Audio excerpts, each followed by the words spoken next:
In this video, I'll show you how you can link data from one sheet to another sheet in Microsoft Excel.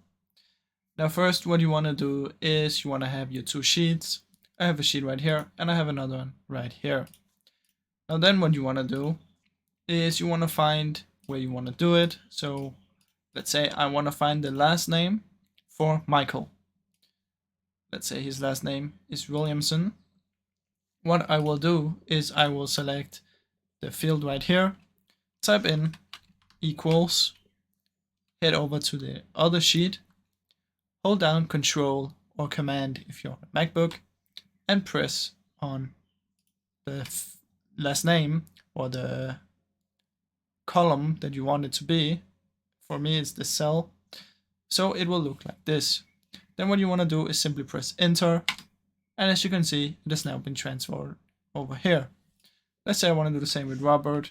Equals, sheet 2, Control click, Enter.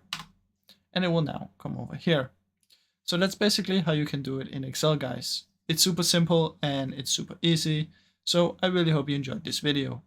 If you did, please leave a like and subscribe, as it helps me out a ton. Thank you so much for watching.